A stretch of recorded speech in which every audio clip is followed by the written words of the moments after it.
Hey everyone, welcome to this first time experience of a Female Ravers United or Fruities gathering, an interview with Rachel Clarke from Dancesafe. And I am currently introducing myself because this is a one-off.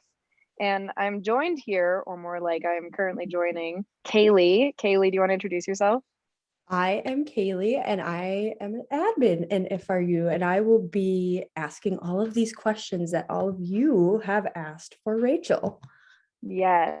So, how this is going to work is I will give a little introduction about myself, and then Kaylee will begin rapid fire asking me the questions that everyone in this page, which I myself am a member of, has submitted as an inquiry around substance use and safety and raving, et cetera, et cetera. Just a little bit about myself. My name is Rachel. I use she, her pronouns. I am from San Diego, California, currently stationed in Summit County, Colorado for ski season. And I have been a drug educator for a very long time. I started with Dancesafe as a volunteer when I was 17, and then kind of moved up as an unpaid intern to a paid intern to a contractor to a staff member over the course of 4 or 5 years. So I currently serve as our educational experience manager. I run all of our social media. I create all of our new educational content. If you follow us on Instagram and you do our daily quizzes or kind of daily multi-weekly quizzes, then that is me. And if you ever DM us, then that is also me. So it's a little bit of background about myself. And I'm delighted to be here because Fruities, I love this group. I think it's fantastic. I think it is so sweet. I'm in a lot of regional EDM groups and they are flaming hot garbage in their vibes and it's distressing. And I love that this exists and I think it's fantastic. So thank you so much for having me here, Kaylee. We are so excited to have you, and we love hearing that is the response people have to the group, because that was completely the goal when Ellie created it. So yeah, that just makes me smile. Yeah, just wait, real quick before we get into this, can you tell a little bit about your role in the page and how you got affiliated with it? Yeah. So Oh, you look so on the spot right now. Ellie Barker created the group. She's based in Chicago, and right after I went to my first event, I was just looking for groups in the area, and found this group when it was at a couple hundred people.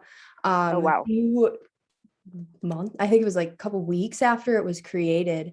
Um, and I just had this idea for a location post. So I just made it and put it up, and Ellie was like, "Hey, that was a good idea. You want to help run this group?" And so I kind Wow. of just dove in, and I help when the pen pal thing was running, I helped with that, and I kind of do a lot of the behind the scenes, writing the rules document after we've Mm-hmm. all discussed and come to a conclusion on where we sit as a whole. um, and it's really interesting, that dynamic that we work through, Yeah. that we have anywhere from like 10 to 15 admins at a time.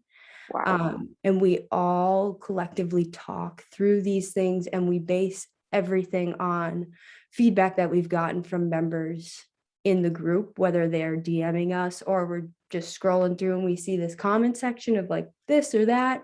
We're like, hey, you know what?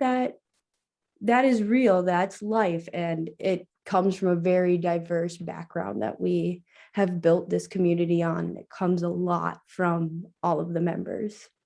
Wow. Man, I just like it even more now, honestly. I really think that it's just like so wholesome. It's just insane. I love It, talking about this group so much. yeah, I Brings bet. I so much bet. joy to everybody, and that makes me super duper happy. Totally, totally. And something that I've always noticed about this group that I've really appreciated and enjoyed is the fact that you guys do things like talk about it Tuesdays, which is such a departure from other groups. It really is, I suppose that I could refer to it as more of an integration experience, right? Of not just having the experience be at a rave, but actually cultivating the community and the ongoing practice of development and worldview expansion outside of just like the acute experience itself. And that's so important, like so important, Yeah. and And helps people to. we worked super hard to try to figure out a way to make that happen, because we're very set, like, this is an EDM group and we want to keep it within that realm. When people come to FRU, that's what they expect to see. But it is also one of the best communities to get advice in. So Totally. we Yeah. had to find a happy medium where we can offer this to the group, but not fill people's feeds with things they aren't expecting. Right. And that's actually an interesting segue into this AMA, I think. Dancesafe, just a little bit of background on what Dancesafe is. Dancesafe is a 501c3 nonprofit that predominantly functions within nightlife and party communities. We have been around for now 24 years. Whoa. Still writing 2021 on all my papers. It's gonna be a while. But Dancesafe has been around for a long time, and we were started in rave communities. We flourished in rave communities. We do our best to be as intersectional as possible, but it's a complicated process of like, where does the line end? Like, Dancesafe isn't a news platform, right? We're not like a catch-all. We can't be and do everything. We need to have some level of specialty, but at the same time, what we do is vastly intersectional. And so a lot of people tell us the quote, stay in your lane, which I have a lot to say about. And I have on so many other podcasts and shows. The phrase stay in your lane will come up, and I'll be like, okay, slam my beer on the table and go in. Because what people underestimate is that if you're too granular, you end up with a community that functions in a vacuum and just like falls so short of its potential to be positive in so many different ways. And if you are too non-specific, then you lose the community cultivation that brings people to your source in the first place. So finding that balance, so difficult. It's hard to not be everything. Yeah, you want to give everything, but Right. gotta find that middle ground, that happy place. Totally. And just a little more about what Dancesafe does, in case anyone is not aware. When we're allowed to, we'll test your drugs for free on site at raves and festivals and shows, etc.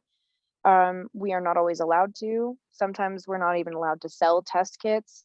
Test kits aren't even legal in every state, even though we are legally allowed to ship them to everywhere.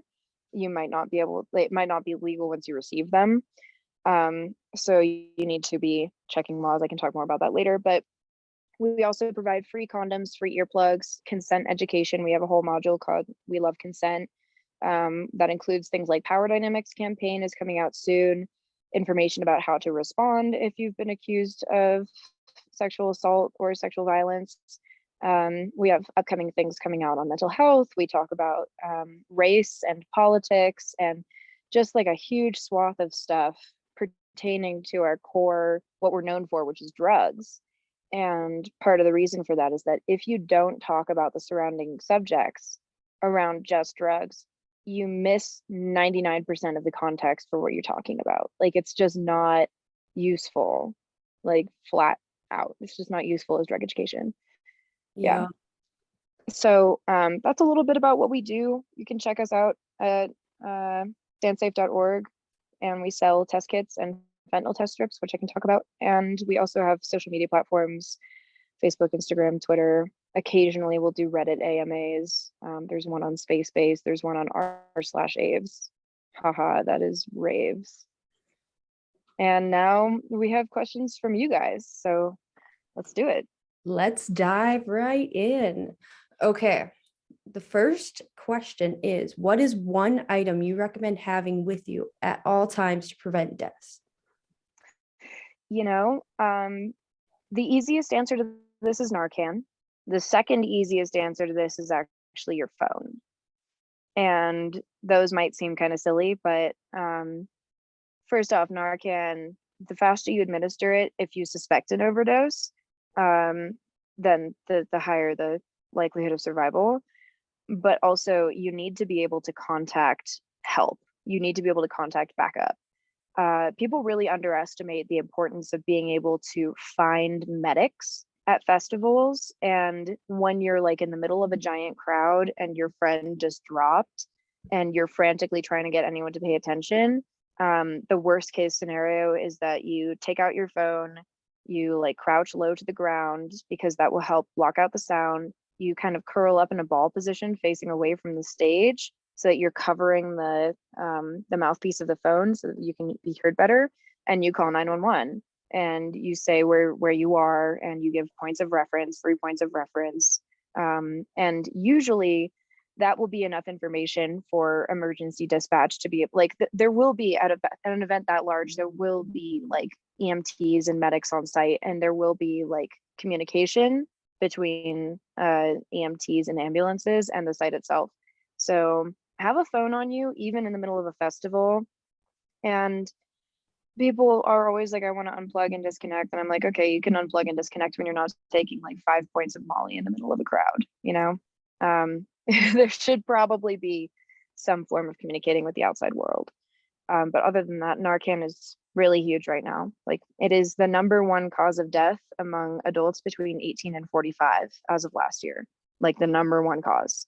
Don't believe the sources that say it's the #1 cause out of all the causes combined. That's not true. But like, it is out of all of the causes individually, it is the #1. Okay. The segue question to that one is a good one to follow up. What situations can Narcan be used in? Mm-hmm. And then let's bump these two together. If someone is overdosing on something other than opioids, can Narcan hurt them? That's a great question. No, the answer is no. If you suspect that someone is overdosed on an opioid, Narcan them. There are so few circumstances in which it could hurt someone that it's legitimately not even worth talking about, because they're so specific that the average layperson would like never encounter them, and it could deter people from using Narcan when you really need to. Some big things about identifying opioid overdose.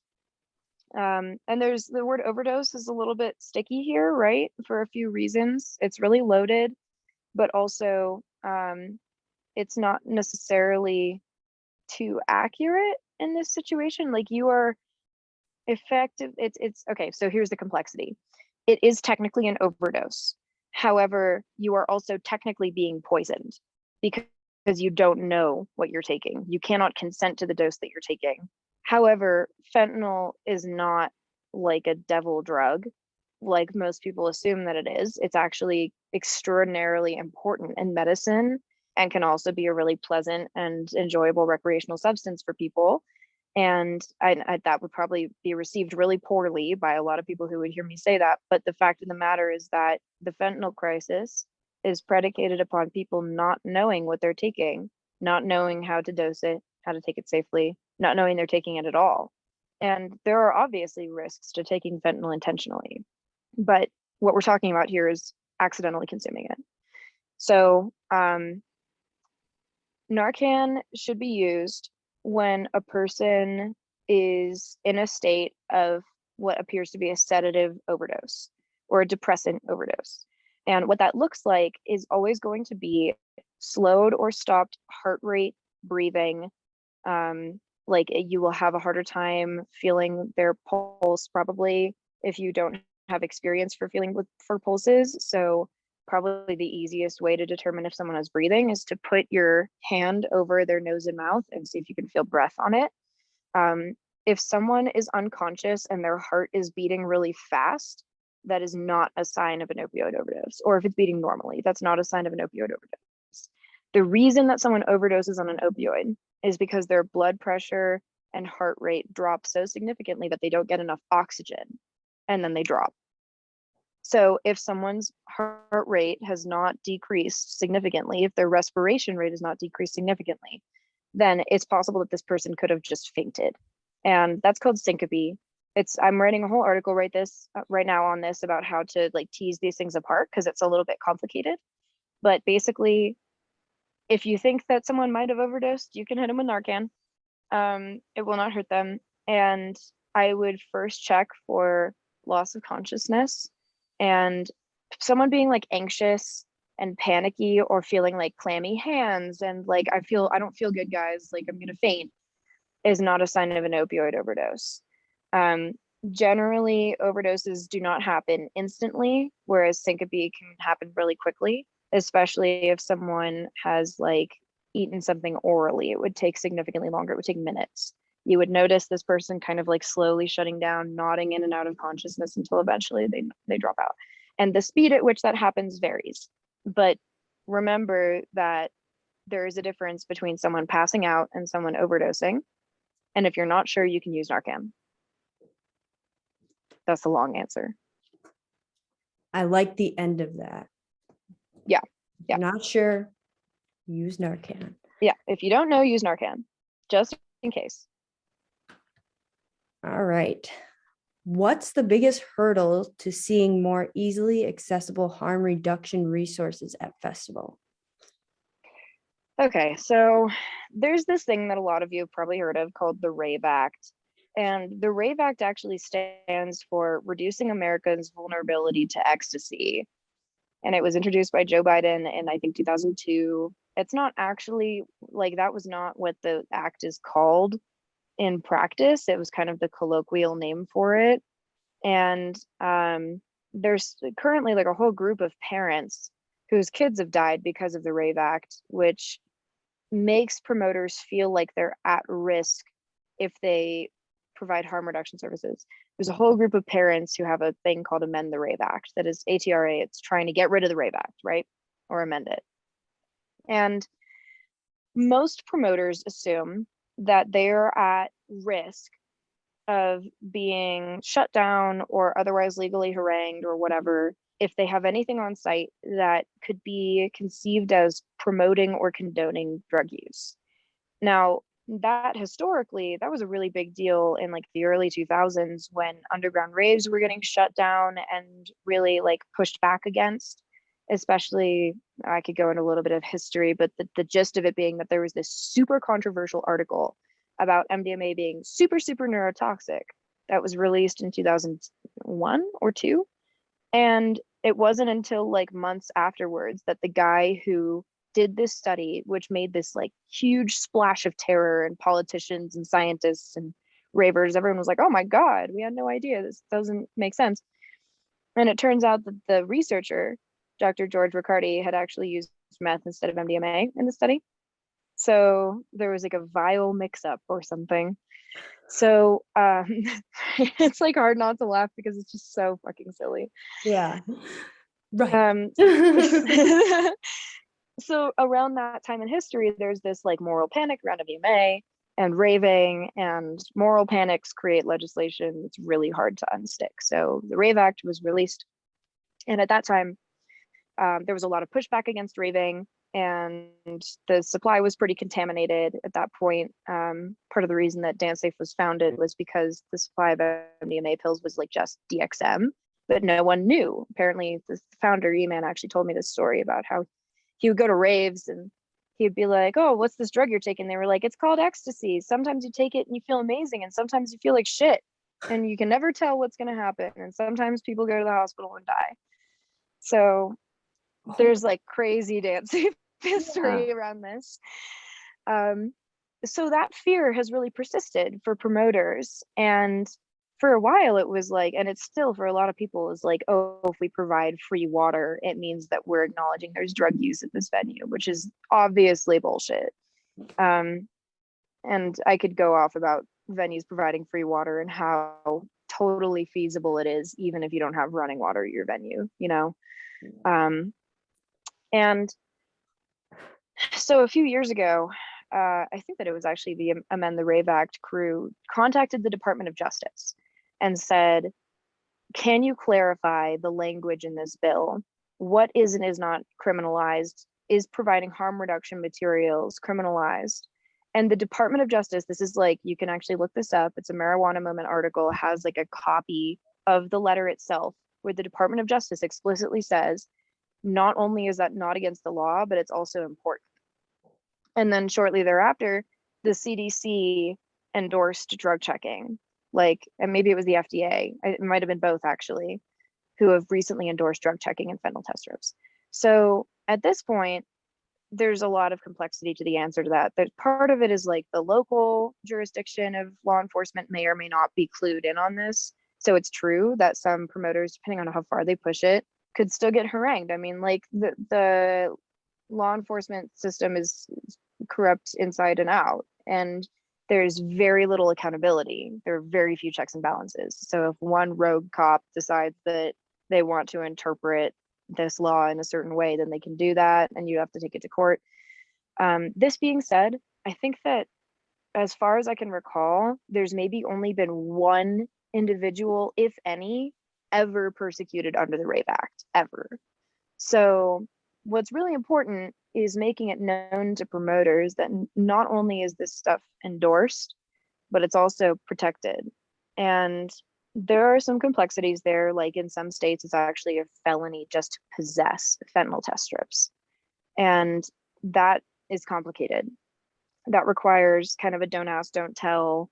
Like you can not directly condone this, but you can allow it to happen and turn another eye to it. So what we really need to be doing is making promoters aware of this letter from the Department of Justice, which they can actually print out and keep in their venue in case law enforcement comes knocking. B, have promoters become more aware of what harm reduction actually does in practice.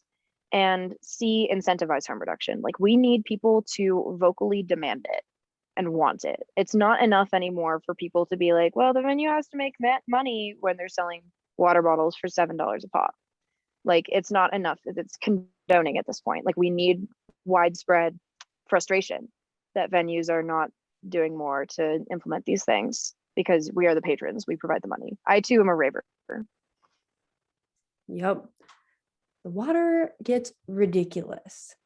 Yeah. I don't remember which festival it was that ran out of their running water this past was it summer. Elements? Yeah. And then they were charging like a ridiculous number for their bottled water that they eventually ran out of too, or whatever. And it's just, water is important. Whether Whether you essential. are partaking, you will die without it. Exactly. Whether you're partaking in any party favors or not, you need water. I'm sober most of the time, and I drink a ton of water when I'm at a show. Yeah, I just went to the doctor today and they told me that I'm drinking like a quarter as much water as I need to. So I'm feeling extra fired up about this right now. Yep. I bring my big old Yeti water bottle with me everywhere and lug that thing around with me. So back on track to all of everybody's questions. Are there tools to find a test or find Narcan when at a festival using your phone, like an app or anything to find test kits or Narcan? Totally. Well, these are all going to be complex answers, so forgive me for speaking long on them, but it's all so complicated. When it comes to testing on site, you cannot really use a single test to test your drugs effectively. Like one of the major issues we see is people who bring like single-use marquee kits, for instance, with them, and they don't realize that part of the reason that marquee was developed in conjunction with other reagents was because marquee could not tell apart MDMA from DXM, which was the big problem child of the late 90s, early 2000s in the rave scene. Now, to be fair, DXM is not very common anymore, so this isn't as high risk as it used to be. And if you have nothing, then using a single reagent at a festival, this is backstory. I know what the question was, by the way. I'm just, diverting. Yep. If you have nothing and you have like one crystal and you're like, shit, this crystal could be meth, it could be 5-MAPB, it could be alpha PVP, whatever, it could be MDMA, then using marquee is better than nothing. Because if it turns black, then that narrows it down to like a probable 5-ish substances that it could be that are probably pretty similar. However, that's not always going to be interpreted properly. So a lot of people will take that as like, oh, this is it. This is all that I need to do, and this is MDMA, or they'll use phrases like it's good, it's pure, etc. So it does get a little bit tough there when people want to bring in kits on site to a festival, for instance. With Dancesafe specifically, if you're in an area where there's an existing chapter, sometimes you can try contacting them directly and see if they have kits available. But that's usually not that reliable of a method, and it's also volunteer based, so it puts a lot of strain on our volunteers. You could also see if there's anyone that has a kit in the campsites or whatever. In terms of getting Narcan on site at events, it's just not going to happen usually unless someone already brought it in to dispense, which is possible. It does happen sometimes, but if you're looking for Narcan, I would recommend doing all this before the show. Like, this all should be done before the show. And it's not always possible. So part of harm reduction is talking about, like, okay, if it's impossible to do this stuff before the show, what do I advise that you do? And the answer would be, if you don't have Narcan on you and you're in the middle of the show, I recommend looking around for the nearest med tents, and because they will have Narcan on them. Looking around for the nearest med tents, and when you move to a new area, check for where the med tents are in relation to you, and make sure that you know how to identify your location in the crowd. So that's usually 3 points of reference. My other side gig is I work for Insomniac's ground control for funsies. So how we do it in those kinds of setting is 3 points of reference. Where you are from big to small. I'm at this stage, I'm near this major thingy, and I'm like 15 feet stage right. And you should learn what stage right and left means. It's basically opposite. So you can inform medics where you are if you need to run out of the crowd, etc. Now, all this to say, it's best to enter the show with Narcan already on you, assuming that it is going to be allowed into the venue, which I honestly can't really comment on. Like, you probably would need to talk to the venue themselves, or just sneak it in and try not really like put it out there. Honestly, I don't really think that people get their Narcan confiscated. And if you do, call me and I will have some words with the people. But the testing gets harder. I would say that generally it's pretty freaking ineffective to do fentanyl test strips on site at a festival, unless you already have the right tools on you and you are willing and able to drink whatever you dilute. So, for instance, if you are planning on testing cocaine on site at a festival, unless you're planning on drinking the coke, which is honestly fine, you know, it'll be half as potent and last a little longer, but like, it works.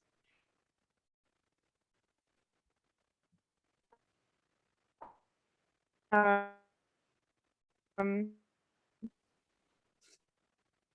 Uh-oh. so just like, if you recommend. Hello. I'm lost you just for a second there. Yeah, my internet connection is unstable. Seems like it's better now. Yes, it seems You better good? to me too. Yeah. Now I'm trying to think, what was the Okay, last cool. one? Was it about like testing coke and coke bombs? Yeah, it was like drinking it. You're fine if you drink it, kind of, it's good. It is half diluted, lasts longer, and That's then just it's different drug experience. So like, yeah. it's possible to swallow a lot of drugs. I wouldn't recommend swallowing ketamine personally. But if you are, for instance, you're at a festival, you're like, oh, I really want to fentanyl test strip my drugs. Dancesafe doesn't have any kind of like magical, like, there's a parachute like from the Hunger Games that drops drug checking materials down from the sky to you at a festival. Either we're there or we're not. Sometimes there are other harm reduction groups that will be at festivals that will have testers or test kit materials. My biggest concern with that always is that the practice and process of testing drugs is actually much more precise than people realize. And there's a reason that Dancesafe has like the most comprehensive pamphlet that you never want to read. It's like 8 pages long. It's an 8-fold pamphlet that comes with your kit. And there's like a multi-fold fentanyl test strip instruction pamphlet. And there's a reason. And we spend like 100 hours behind the scenes honing the language on it, because it's not just as simple as people think. So basically, if you're going to test something at a festival, and especially if you get like a single use kit from someone in campgrounds, for instance, that you run into, then, and like I said, sometimes harm reduction crews do set up like hotlines and they're like in the campgrounds doing guerrilla work or whatever. Just be really, really careful about taking it as like, this is a one-time thing that I'm doing on site and it's a sloppy method because I don't have anything else. And remember that next time you engage in the practice of drug checking, it should be as intentional as possible, because otherwise you will misunderstand the results that you're getting. So for instance, I get the question all the time, or I get the comment, "Bro, my Molly's fire, it turned straight black right away on the test." And it's within the realm of possibility that if you tested it with additional reagents, it would actually turn out to be like 5 MAPP or something, which would not be the end of the world, but it's dosed differently. So it could actually be really dangerous if you like dose MDA the same way that you dose MDMA, for instance. Your MDA, you'll be taking like twice as much as you need to if you dose it like Molly. So it's things like that where it's like you can get a little bit of information, but people overestimate how much information they can get. I know that was a tangent. It's always a tangent. My client name is Tangent. It all makes sense. We can move on. I have one that kind of segues off of that one. Mhm. To use fentanyl strips, you have to test your entire batch. Does that mean you have to completely dissolve everything in water? How do you get it back to its powder form? Does it work Mhm. the same for all substances? Okay, this is one of our most commonly asked questions. We're updating our instructions to reflect the answer. The answer is that if you want to properly fentanyl strip test something, you should dissolve the whole thing that you're planning on consuming, which for most people is like the whole baggie. Now, the only exception to that is in the case of like something that you are about to shoot up, if you're going to use a syringe. Then we recommend that you actually dilute first, like dilute your dose that you're about to shoot up and test it every single time. To be honest, I can't even remember why we recommend that, but that's what we recommend. It's just not on the tip of my brain right now, but there's been like an international discussion about that. So when you dissolve and dilute your whole sample, it is critical, if you want to really do this right, if you want reliable results, you have to do it right. I cannot stress this enough. There are so many people who come to me and they're like, my Molly has fentanyl in it. And I'm like, did you read our instructions? And they're like, well, we put it in a shot glass and we dissolved it in a shot glass. I'm like, okay, so you didn't read our instructions, which means that you probably got a result that's not reliable. Like, try it again. I don't want you to throw out a gram of MDMA that does not have fentanyl in it because you tested it wrong. So uh, make sure that you read our instructions thoroughly. And before you fentanyl strip test something, you should reagent test it too. Because if, for instance, you have, let's say that you are fentanyl strip testing meth and or amphetamine, you're testing amphetamine, you have like an amphetamine salt in a bag or whatever. This is not as applicable to most people, but let's use the example because you dilute amphetamine and methamphetamine differently. If you don't test it first and you don't know that you're testing meth, then you won't dilute it right because you'll assume that it's amphetamine. And the same goes for all kinds of other drugs. So test it with reagent kits first, follow our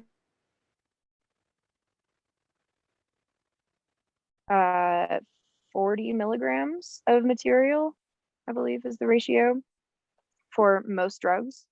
And for MDMA and meth, it's 1 teaspoon per 10 milligrams of material. So that's 4 times as much water. If you dilute it too much, you'll miss the fentanyl. If you don't dilute it enough, you might get a false positive. So when you've done this test, yes, you can get your material back. All you have to do is pour the liquid into a glass like Pyrex dish, like a pie dish is ideal.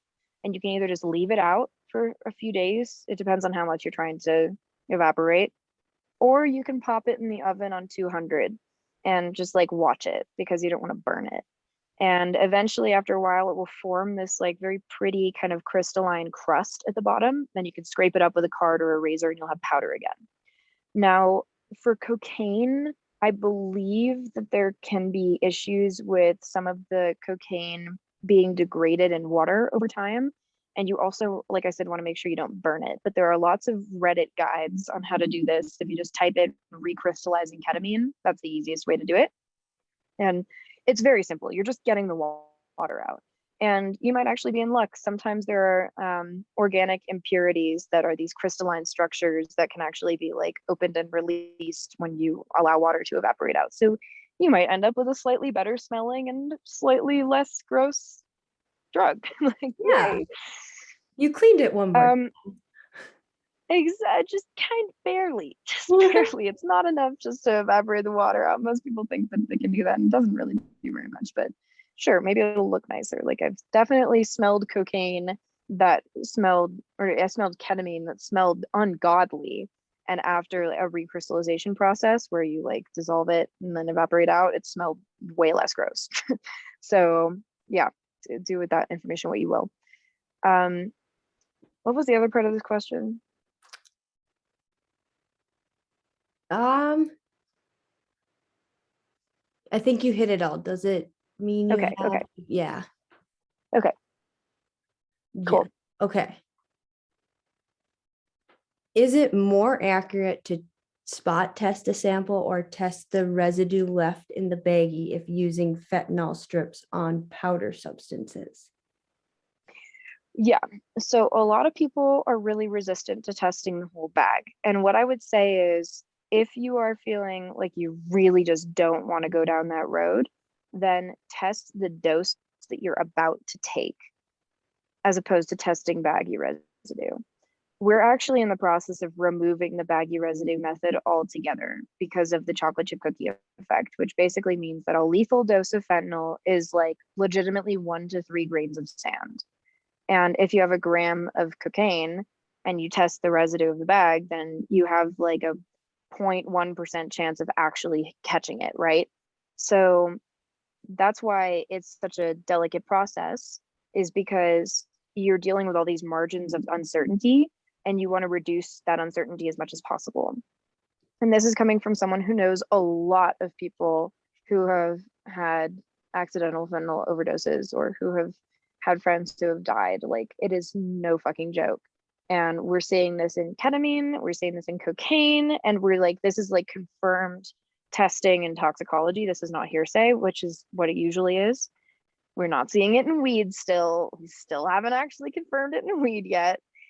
Um, yeah, so I would say test your dose first.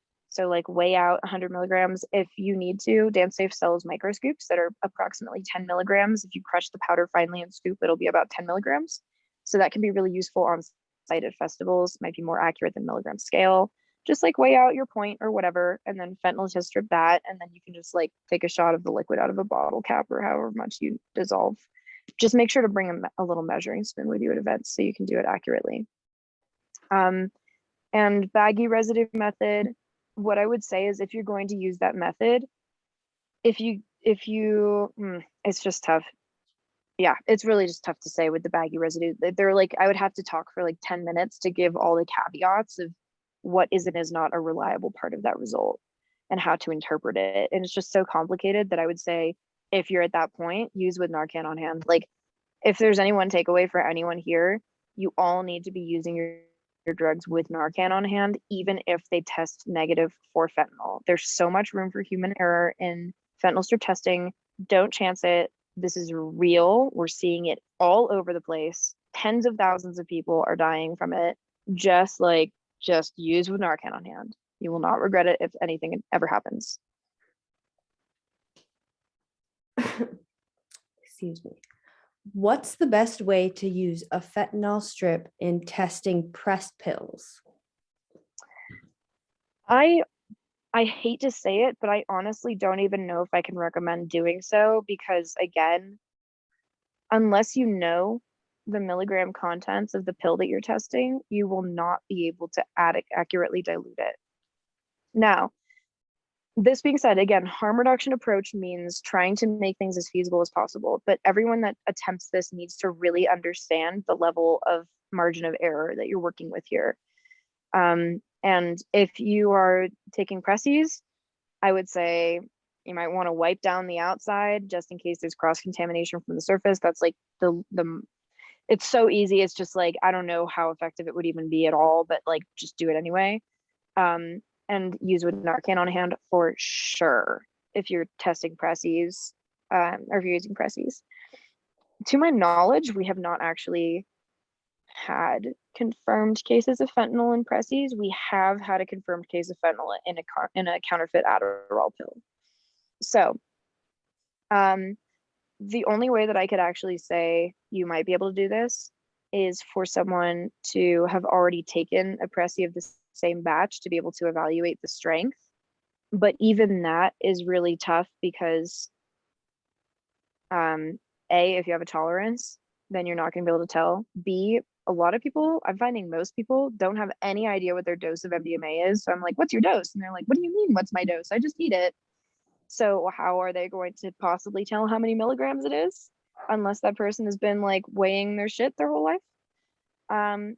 And C, your dealer doesn't know how strong these pressies are. They can approximate. If it has a score line on the back, that probably implies that it's double dosed, but it could also be counterfeit. Have you reagent tested it? So, for instance, what was I going to say? I forgot.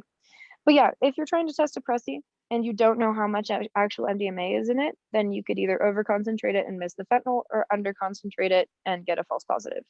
So it's just really hard. You should, however, use fentanyl test strips on all other pharmaceutical press pills, specifically oxys, which are pretty much always going to be just fentanyl or contain fentanyl and acetaminophen, and benzos. So yeah. Good to know. Okay. Can you please touch on the long and short-term dangers of abusing MDMA? I know it's a drug that is commonly overused and has significant health risks. Yeah, sorry, my internet is cutting out. 1 second. Okay. Let me know if you need me to repeat. Why?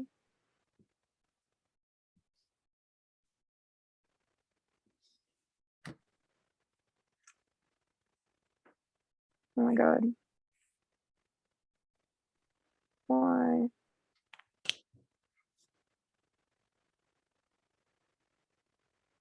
Let me try to turn off my video.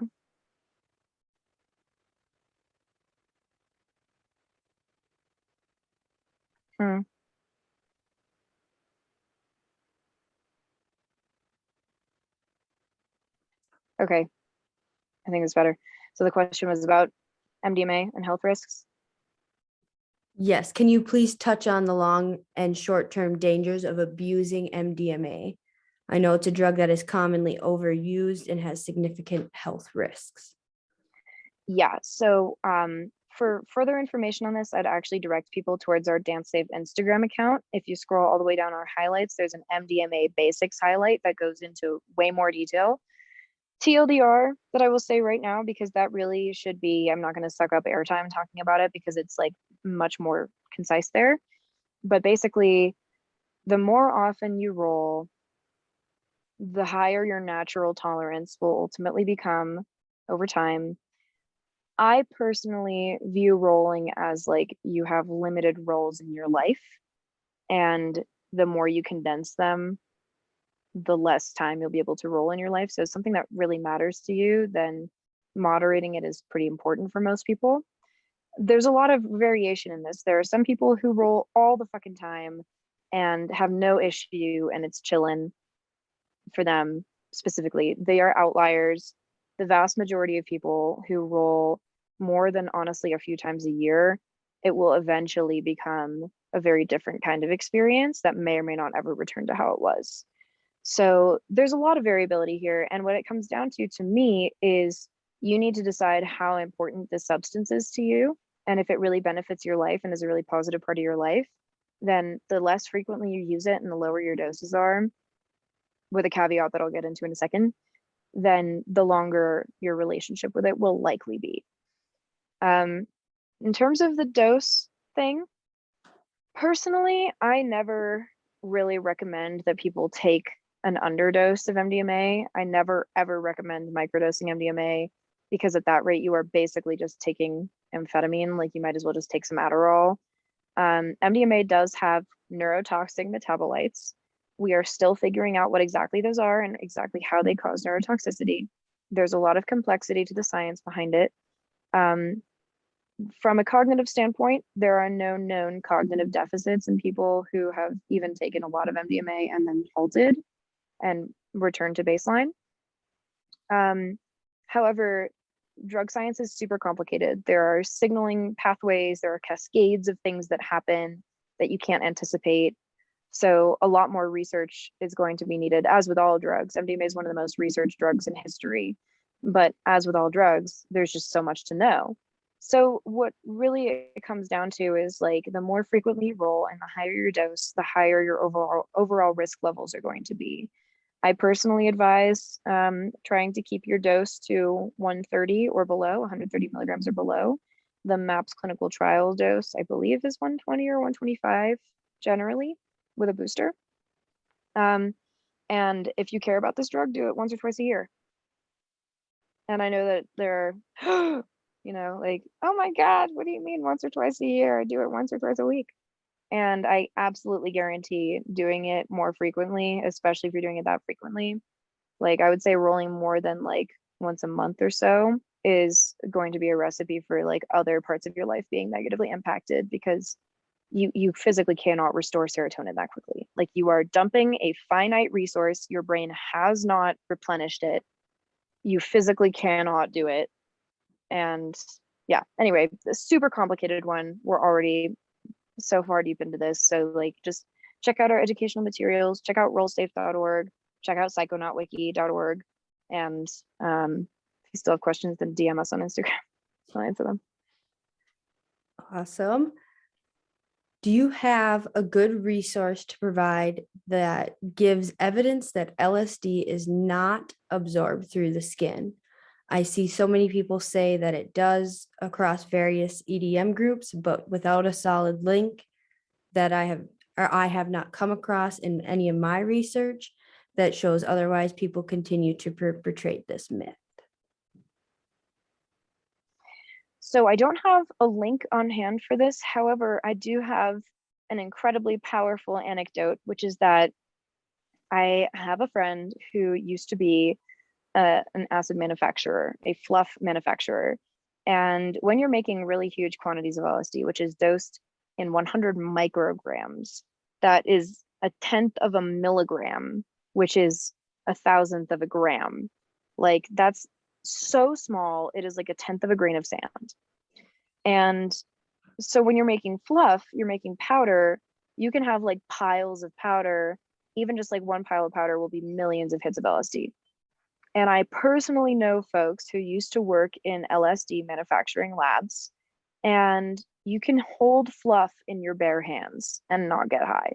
Like you can hold millions of hits of acid in your hands and not get high. However, in that very same lab, they had to implement a policy where you had to tie your hands to your belts, because if you were touching fluff and you forgot and you scratched your nose or touched basically anywhere that has a mucous membrane, it was over. So a lot of people are like, no, I was dosed through my skin, I swear. And it's like, it's very possible that something was on your skin. And it's also extremely likely that you as a person touch your face or your whatever genital openings you've got going on. It's just like so feasible, and people touch those areas so much more than they realize. Like I remember someone claiming that there were fentanyl laced toilet paper at Lost Lands. That was the most baffling one to me. I was like, holy fucking shit.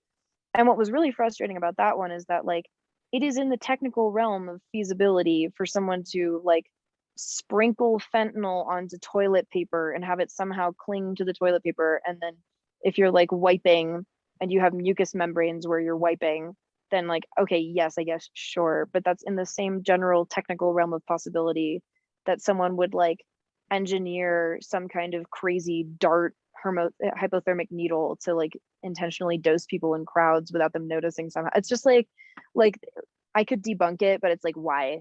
There's just so little practical reason behind it. So anyway, About anything being absorbed through your skin, fentanyl can also not be absorbed through your skin unless it's in a patch. There is a reason that manufacturers spend years and millions of dollars developing chemicals that allow things to be absorbed through your skin.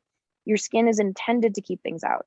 If you have an open wound, or if there's like an actual acid that is burning through your skin, then things can reach your bloodstream. But other than that, your skin is real good at what it does. So no, I don't have a link for you, but feel free to tell anyone you want that like you can hold millions of hits of crystalline LSD in your hands, and as long as you do not touch any exposed mucous membranes anywhere, you will not get high.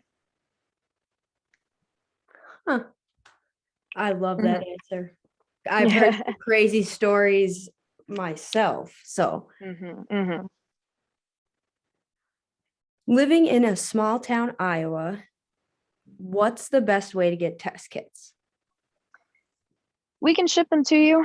Dancesafe ships in discrete boxes. There's a website called drugcheckinglaws.wordpress.com that one of our lovely contractors, actually two of our lovely contractors, co-created. It's an amazing website as a state-by-state guide on the legality of test kits. And looking right now at Iowa, oh, interesting. This is an unusual one. The possession or use, as well as the delivery or sale of both reagent test kits and fentanyl test strips, are marked as questionable, simple misdemeanor. Now, questionable, is this further elaborated on here? I don't even know if it is. I think it's just simply gray area. So you can get test kits delivered to your house. We pretty much never have issues with people getting kits delivered to them because we do it legally. Really what you would want to look out for is like if you are especially in a rural area where cops would be more suspicious, or you're at any sort of risk, if your demographic is at risk, then you might not want to have it on your person or engage in drug checking very quietly.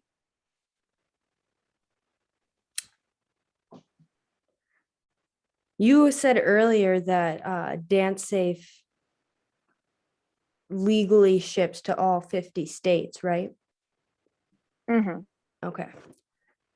And part of the reason that our kits are not as cheap as other manufacturers is because A, we make them in-house. Our overhead costs are inherently higher. Like we have a lot of quality control that goes into our kits. Like we literally have like a shack that is a lab in the forest in Grass Valley, California. And we are the only nonprofit test kit reseller manufacturer in the country.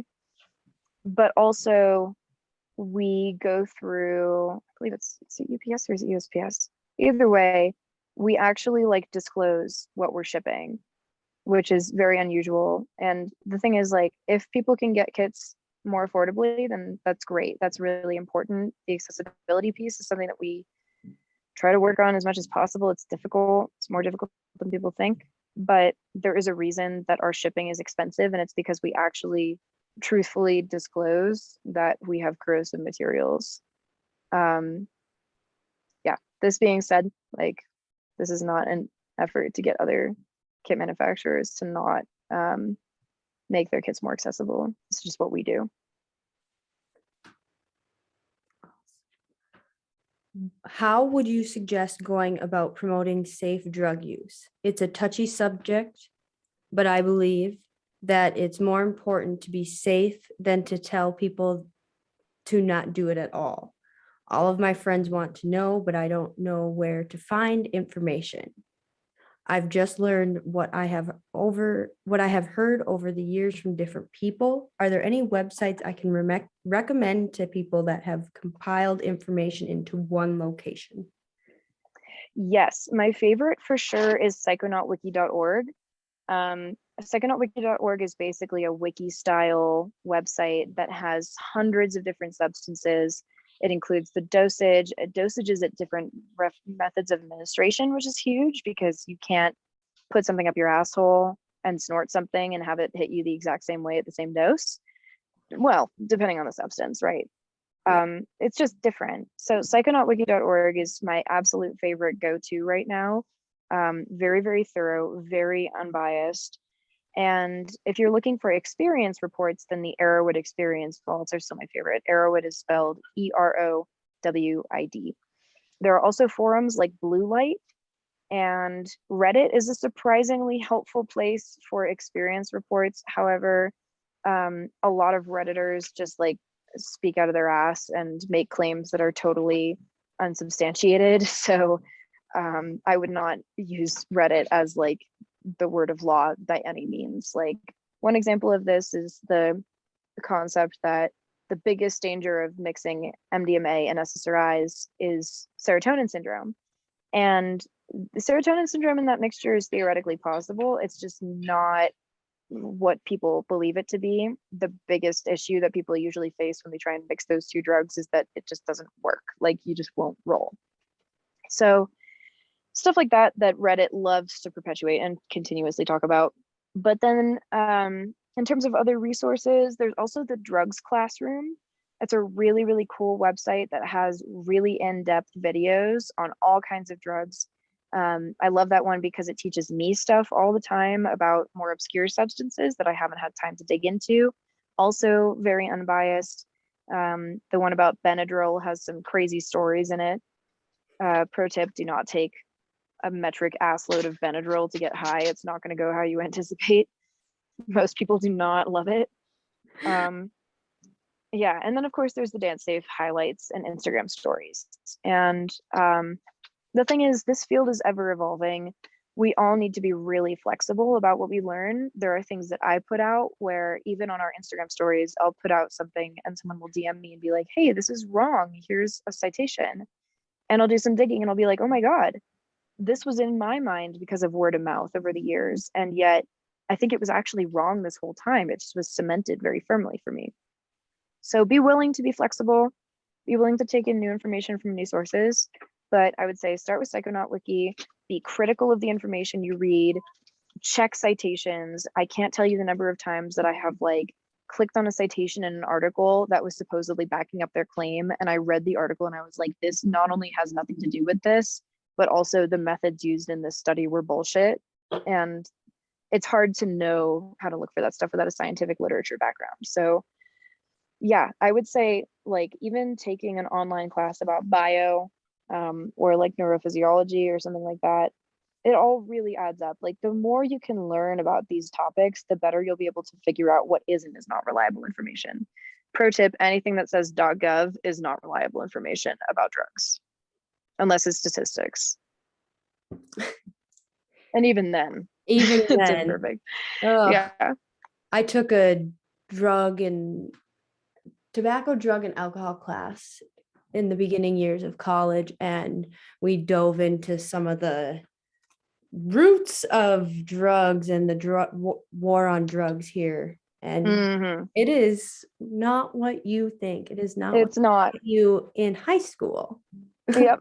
It's literally just racism and classism, and then there are drugs, and everyone's like, no. Oh, two books that I would say. Drug Use for Grown-Ups by Carl Hart. And I love Carl Hart. That's who our book is on. He's a baller. Our book, yeah. Yeah, and The Nature of Drugs is a new one. It's actually transcriptions of Sasha Shulgin's lectures that he gave when he was a professor. I believe it's somewhere in San Francisco University, maybe. I don't remember. But Sasha Shulgin, if you don't know already, is like the godfather of psychedelics. He created 100+ new compounds, and he wrote these books, Pikal and Tikal, which are also must reads. And yeah, so just like read books about these things that aren't just about the drugs, that are about like the topics around the drugs. Because if you don't know the social, political, cultural misconceptions around drugs, there's no way to read the articles that you come across and be able to figure out if they're being accurate or not. Like, you need the context of how to read what you're reading more than you need the content of what you're reading. Yes. It is so important to take time as an adult and indulge into things that you are passionate or intrigued about, so that you have deep information, not the information you were handed and given. Yeah. What ways can we get involved? Graduated with a psychology degree to pursue drug and alcohol counseling. So I want to be involved with a company like Dancesafe. Love that shit. With Dancesafe specifically, we have a volunteer training. If you just type in Dancesafe volunteer training, then you can complete it. And after you do some paperwork, you'll get linked up with a local chapter. We are not starting new chapters right now. All the chapters are volunteer run. There are only 5 paid staff members, and we have about a dozen contractors that help us. But, excuse me, honestly, when it comes to working in harm reduction, I would actually say that one of the most important things is having lived experience as an impacted community. So if you're a person who does not use drugs, then it might not be a good idea to be vying for a position advocating for people who use drugs, because you don't understand the community inherently because you're not a part of it. That doesn't mean that your help isn't important or useful, but it does kind of have to do with like allocating those positions towards people who do have lived experience. And especially if you are a person of color or a person who is not a man, and this is the right audience for that, then those are different kinds of marginalized lived experiences that can help you understand who needs even more advocacy. So if you want to get into this, get into social justice. If you don't consider yourself to be a social justice warrior yet, then there's still time. And I cannot tell, I learn things about this shit every single day. And it's hard not to become radicalized doing this work, because you get radicalized when you realize the depth of the problems that you're looking at. And in order to be a trauma-informed and compassionate healthcare provider in the sphere of drug education, you need to have intersectional background, take classes on anti-racism, participate in volunteering with unhoused populations, spend time with people who you might not have spent time with otherwise.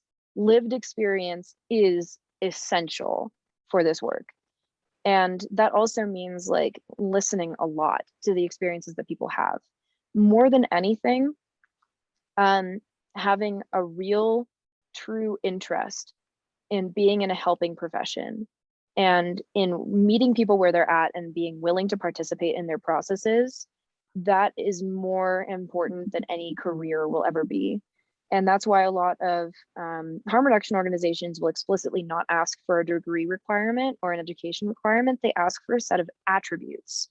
So if you're looking to get involved in this kind of stuff, I would join the Harm Reduction Coalition's newsletter. Every month, they put out a newsletter that has a whole list of job openings in various nonprofits and harm reduction orgs. But like, if you're able to volunteer, I would say don't do unpaid internships, because unpaid internships promote classism and should be abolished. Yeah, everyone needs to set a precedent of not having to be privileged enough to not get paid to be able to do the work, right? Like if you're able to not get paid and do work, that says something immediately about your level of privilege. And this is not degrading you. It's saying that everyone should get paid for their internships. This is one of the rule things that I was talking about earlier when we dived in as a admin team with Festival of Performers. Totally. Sidetracking just a tiny bit, but making yeah, we love tangents here. So all of that stuff, get to know your local syringe exchange people, participate in like real on the ground movements. And that is really how you get involved, honestly, is like really walking the talk, living and embodying these qualities, network like crazy. The harm reduction world is all interconnected. I can look at a panel of people and I'll probably recognize almost all of them in some way, because the people that really love this shit, you can tell, you can feel it in their energy and the way they carry themselves through this work. It is clearly, obviously important to them, and we need that desperately. We need people to really care. So we'll be able to tell if you really care. Participate as much as you can without compromising your own safety and your own balance. Oh, I love that. Love the without compromising your own safety. Yes. Something that is just a little under highlighted in a lot of workforces, and it just goes to show right. harm reduction work with Dancesafe is good for your community, but also they aren't going to push you. Yeah, well, a big part of it is our own internal culture. Like, we recognize that we have this weird position as an org that operates under a capitalist structure, but we are also inherently anti-capitalist. But like, we indulge in like capitalist kit sales, capitalist fundraising. Like, we are part of the system. So there's so much complexity to it. There's so much confusion in the morality of it. And ultimately, try your best. And part of living harm reduction and walking the walk of harm reduction is applying harm reduction principles to your own life. Like, practice that. Say no to shit. Go to bed. Say yes to shit. Just like practice it. Amen. What are the risks of people with hypothyroidism using MDMA? That's probably not a question that I can answer, honestly. Yeah. It's a really good one. And I think that it should probably be discussed with a medical professional. I would imagine that the biggest risk of hypothyroidism and MDMA is not necessarily the hypothyroidism itself, but any medications that you might be on to control it. It could pose an interaction. But also, I don't know enough about the chemical processes of hypothyroidism to really be able to say for sure. And it would very much depend on your level of severity of hypothyroidism. Is it like mild, or is your thyroid like kaput? So talk to a medical professional that you trust. It might be hard to find one. You might have better luck with a DO, actually, an osteopathic doctor. Is that how you pronounce it? They're the same as MDs, but there's an intentionality behind that specific kind of doctoring that is more focused on like holistic. And you might have better luck finding a drug friendly doctor in that way. Remember, you're protected under HIPAA. Can I write that one Very down? important little note. Yeah. In your experience, does carrying Narcan lead to more negative experiences with security personnel like bouncers at events? You know, I carry Narcan with me in my car or my backpack. I do not typically bring it into events with me because I'm such a bloodhound at events that if anything happened, I would know where to go pretty immediately for it. Like, I scope the venue beforehand. So I don't have a lot of lived experience with this, honestly. Um, I would imagine that it's a bit of a mixed bag. However, it might be useful to have, like, if you're going to carry Narcan into a venue, have a little speech prepared and be like, I want to talk to the head of security. I want to talk to the promoter. I want to talk to the manager, Karen it up, and be like, we need to talk about why you're not allowing Narcan into your venue and whether you supply it already. And that's when it's helpful to have that DOJ letter about harm reduction on hand to be like, look, the Department of Justice says that harm reduction is important. Like, you cannot claim that the Rave Act is what you're really afraid of right now. Like, what exactly is going on here? Yep. Have you heard of Narcandy? How commonly or how commonly is Narcandy used at shows or raves? Yes, I have heard of Narcandy. I know the group that is participating in distributing Narcandy. It's very cute. I think that the Narcan distribution at raves is not as common that I see, just in terms of like, people don't usually give it out. There's also kind of a difficult complexity to this morally because we're facing a severe shortage of Narcan right now. And there are some questions that we have to ask about who is at highest need of carrying Narcan. But then there's also, I'm trying to find something about this elsewhere. But uh, there is something that I've been a little worried about Narcandy as like a method of storing Narcan, because you need to protect Narcan from light, like especially UV light, and probably should not be taken out of the box and could also be damaged in the process of being swung around. They're just like, there are some concerns with this method of storing Narcan disrupting its efficacy, especially because a lot of people hold on, in rave scenes especially, hold on to their Narcan for a while before they ever have a need to use it. So that's really my main concern with Narcandy, is that I think that the idea is extremely cute. And, you know, like I like grew up in candy kid raving environments. I think that like reintroducing candy to different environments is also fucking awesome. However, I think that given the shortage of Narcan, and given the fact that if it's such a life-saving medication, and given the fact that ravers are really privileged, I think that there should probably be a little bit more discretion at who receives it in this form. So for instance, might be really cute as like a trade to send to someone's house, but I would also recommend having the box with it so that someone can have the instructions for how to use it properly. Because if you just have it on a candy and you don't know how to use it, it won't help you. Even though it's very simple, people will panic in that state, understandably. So it could be more useful to have that distributed in settings like smoking areas, for instance, where there can be like a little business card that goes along with it that's like, keep this out of light, like put it in your backpack right now, and like here are some instructions, etc. So I think that it's a sweet idea for getting Narcan out there, but I also think that like with any harm reduction initiative, there's always going to be so much nuance to how we implement it, especially when privilege is involved, because there are so many people who are unhoused who have no access to Narcan at all. The barriers to accessing Narcan are still pretty high. You can use the harm reduction coalition's naloxone finder to find Narcan on a map anywhere near you, which is super fucking helpful. I love that thing. But just keep in mind, like, you probably don't need to stockpile it. You should have like 1 or 2 on your person so you can use them if you need to. But we have to be kind of mindful of the shortage here, kind of like COVID testing shortages. Well, like we have to be a little bit more careful about how we distribute them. That makes sense. How often is there an overdose at a show? I have no idea, honestly. I would say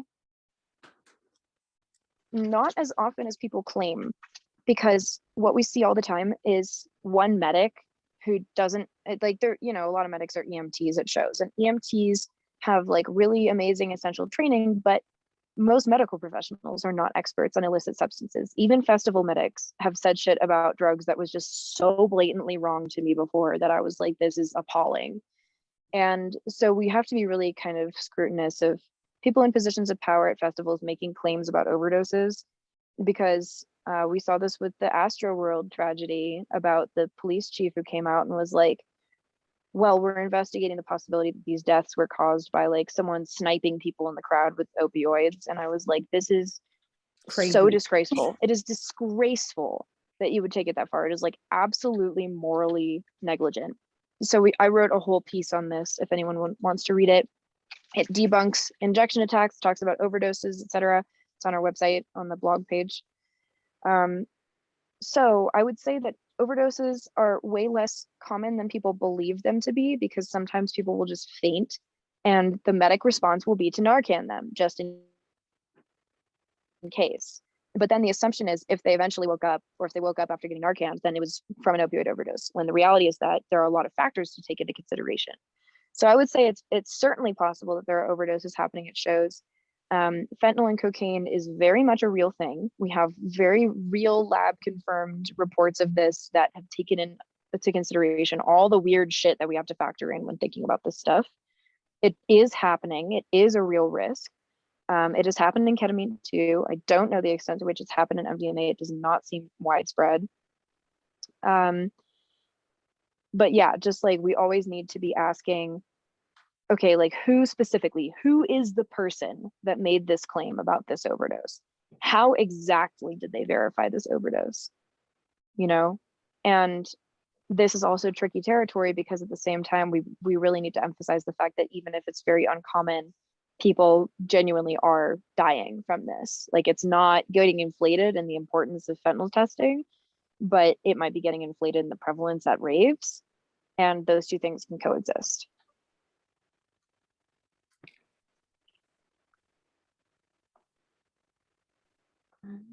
Are some artists more likely to have users in the crowd? Yeah. No. There are just hella drugs everywhere, guys. Like everybody uses drugs in some capacity for the most part. Caffeine and tobacco, extremely widely used substances, quite psychoactive, quite disruptive to bodily functioning and processes if you use them frequently enough. Completely under discussed. Alcohol is directly neurotoxic, right? Alcohol is a drug. It's a Alcohol is drug a for drug. sure. It's such a drug, dude. Like if you put someone who was drunk as fuck in the room next to someone who was like high as fuck on a different drug, and you were like, which one of these is which, you would probably be able to be like, oh, that guy's just drunk, but that guy, I don't know what that guy's on, right? Yeah. And it's like if you put someone who was drunk as fuck in a room and you told someone else, oh, they took this like new bath salt, that person would probably be terrified of the drunk person. They would be like, what the fuck? They're like throwing up, they're passing out, they're incoherent, they're being whatever they are at that moment. Like alcohol intoxication can be really goddamn scary, and it's responsible for so many deaths. If it was So so normalized, it would be just as scary as seeing someone on something else doing something yes, crazy. We would be equally as scared. Instead, we right, throw a camera on and say, haha, that person is right. drunk. And like, don't get me wrong, I've seen people do really weird shit when they're tripping balls and Yeah. on something else. And like, I've seen some crazy stuff in my days of watching people get as high as they can. And the fact of the matter is that the vast majority of people who I need to assist at any festival that I'm working, almost all of them are just shit faced. Almost all of them. Like the number of girls I've had to like support on my shoulder to get into the porta potty only so that they can like pee their pants like sitting on the toilet seat.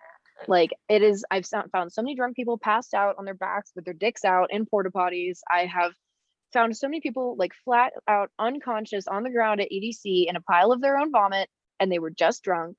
You just don't see that with other substances in the same way at all. And it's totally possible it could happen. But anyway, this is all to say that when you say, are there some artists that are more likely to attract users, I have to say, what are they using?